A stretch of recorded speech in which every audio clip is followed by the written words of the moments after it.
തമിഴ്നാട്ടിലെ ക്ഷേത്രത്തിൽ സ്പെഷ്യൽ ദർശനത്തിലെത്തിയ ദേവസ്വം മന്ത്രിയിൽ നിന്ന് കൈക്കൂലി വാങ്ങിയത് 4000 രൂപ. കൈക്കൂലി വാങ്ങിയ ക്ഷേത്ര പൂജാരിയെയും കൈക്കൂലി വാങ്ങാൻ ഒത്താശ ചെയ്ത 2 സുരക്ഷാ ജീവനക്കാരെയും സസ്പെൻഡ് ചെയ്തു.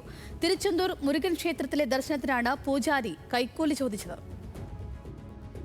തൂത്തുക്കുടിയിലെ തിരുച്ചെന്തൂർ മുരുകൻ ക്ഷേത്രത്തിലെ ദർശനത്തിനാണ് പൂജാരി മന്ത്രിയോട് കൈക്കൂലി ചോദിച്ചത്.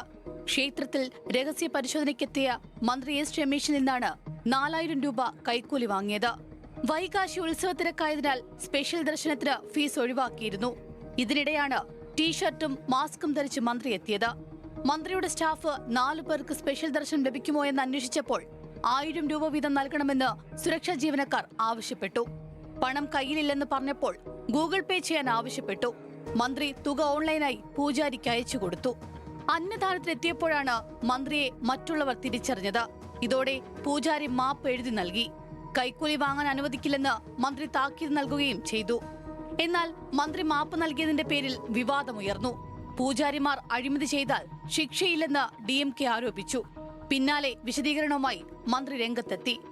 இதில் ஈடுபட்டுள்ளக்கூடிய இங்க இருக்கக்கூடிய அர்ச்சகர்கள் அதிகாரிகள் எல்லாருமே சேர்ந்துதான் ஈடுபட்டு அவங்க யாரா இருந்தாலும் எந்த பாகுபாடும் இல்லாம எந்த பாரபட்சமும் இல்லாம நடவடிக்கை எடுப்போம்.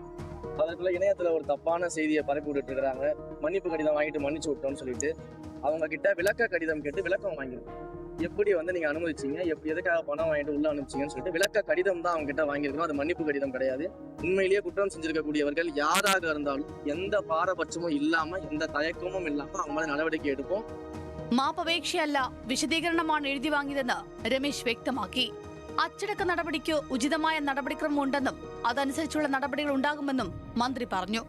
വിവാദത്തിന് പിന്നാലെയാണ് ക്ഷേത്ര പൂജാരിയെ സസ്പെൻഡ് ചെയ്തത്. പൂജാരി അയ്യപ്പനയ്യറിനെ പൂജകളിൽ നിന്ന് മാറ്റി നിർത്താൻ ക്ഷേത്രം ജോയിന്റ് കമ്മീഷണർ ഉത്തരവ് പുറപ്പെടുവിക്കുകയായിരുന്നു. കൈക്കൂലി വാങ്ങാൻ ഒത്താശ ചെയ്ത 2 സുരക്ഷാ ജീവനക്കാരെയും സസ്പെൻഡ് ചെയ്തു. National desk, news Malayalam.